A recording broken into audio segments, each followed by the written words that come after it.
조갑제 TV 시청자 여러분 안녕하십니까. 2025년 3월 8일 밤 11시입니다. 윤석열 대통령은 석방된 직후 이런 입장문을 발표를 했습니다. 먼저 불법을 바로잡아준 중앙지법재판부의 용기와 결단에 감사드립니다. 그동안 추운 날씨에도 불구하고 응원을 보내주신 많은 국민들 그리고 우리 미래 세대 여러분께 깊이 감사드립니다. 국민의힘 지도부를 비롯한 관계자 여러분께도 감사드립니다. 저희 구속에 항의하며 목숨을 끊으셨다는 안타까운 소식을 접하고 너무나 마음이 아팠습니다. 진심으로 명복을 빕니다. 또 저희 구속과 관련하여 수감되어 있는 분들도 계십니다. 조속히 석방이 되기를 기도합니다.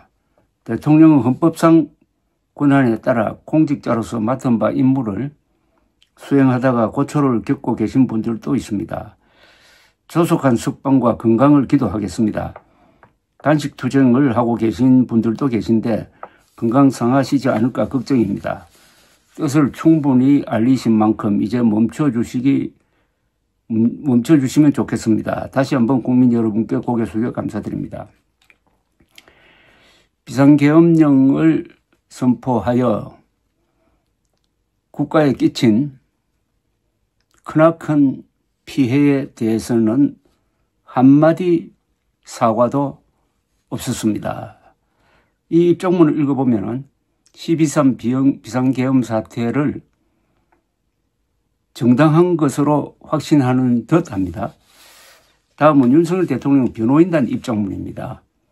서울중앙지법은 대통령에 대한 구속이 만기를 9시간 45분 도과한 불법 감금이라는 점을 명확히 밝혔다. 또한 절차의 명확성과 수사 과정의 적법성 역시 다툼의 여지가 많다는 점을 구체적으로 지적하였다.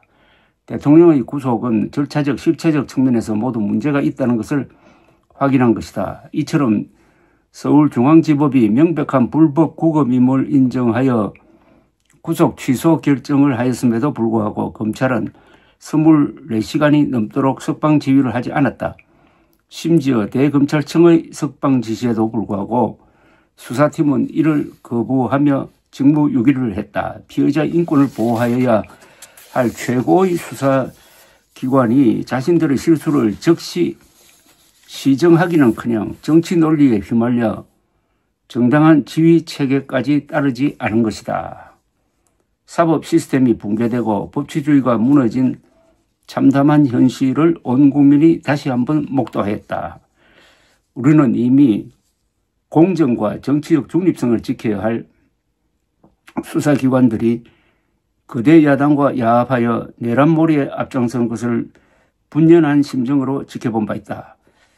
공수처의 위법 수사와 불법 행위, 국수본의 수천 명을 동원한 폭동과 불법 체포, 여기에 더해 검찰 특수본의 지시 거부까지 현재 대한민국의 사법 시스템은 법과 원칙의 정상적인 작동을 기대하기 어려운 상황이다. 한국의 사법 시스템을 불법 단체 비슷하게 지금 보고 있습니다. 정치적 중립성이 지켜지지 않는다는 그런 뜻인데 헌법 제5조는 이렇게 되어 있습니다. 국군은 국가의 안전보장과 국토방위의 신성한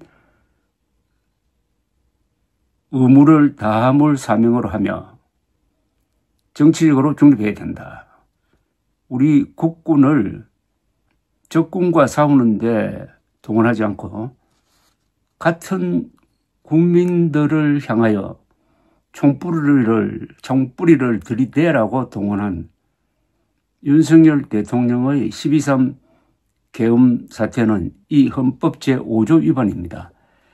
정치적 중립성을 위반했습니다. 국군이 정치적 중립성을 지키도록 해야 되는데 국군을 야당 급주기 또는 그들의 말을 빌리면 국민들에게 호소하기 위해서 군대를 동원했다가 명령을 따른 군 지휘관들이 지금 감옥에 가 있습니다. 그런 문제에 대해서 윤석열 측 변호인은 한마디도 잘못됐다는 이야기를 하지 않고 오히려 수사기관이 정치적 중립성을 지키지 않고 있다고 주장하고 있습니다. 국민의힘 신동욱 수석 대변인은 오늘 검찰의 윤 대통령 석방 결정 직후 논평을 통해 공수처의 불법 수사로 시작된 대통령에 대한 체포 구속 전 과정이 정당한 법치를 무너뜨리려는 불온한 시도였다는 점이 다시 한번 확인됐다고 주장했습니다. 수사권이 없는 공수처가 수사를 하고 영장 쇼핑을 통해 대통령을 불법 체포하고 구속한 일은 대한민국 헌정사의 오점으로 남을 것이라고도 했습니다. 신 수석 대변인은 민주당 역시 그동안 무리한 내란몰이로 국론을 분열시키고 대통령 불법 구금을 압박한 데 대해 국민 앞에 사죄하기 바란다고 했습니다.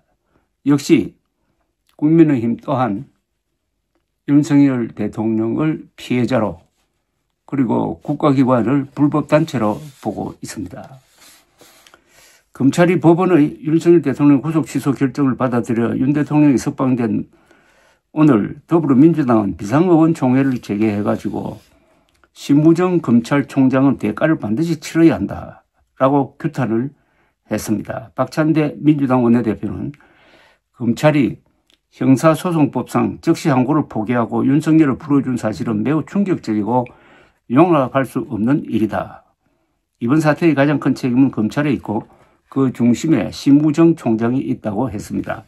검찰이 애초부터 내란 속에 윤석열을 풀어주기 위해 교묘하게 기술을 사용한 것이 아니고서는 좀처럼 일어나지 않을 일이 벌어졌다면서 내란에 동조했다는 의혹을 받는 공무위원들에 대한 허술한 수사, 김성훈 경호처 차장의 구속영장 청구를 3번이나 막은 것과 같은 맥락 아니겠느냐고 했습니다. 헌정 질서와 민주주의를 파괴한 내란이 여전히 지속되고 있다는 명백한 증거라고도 했습니다.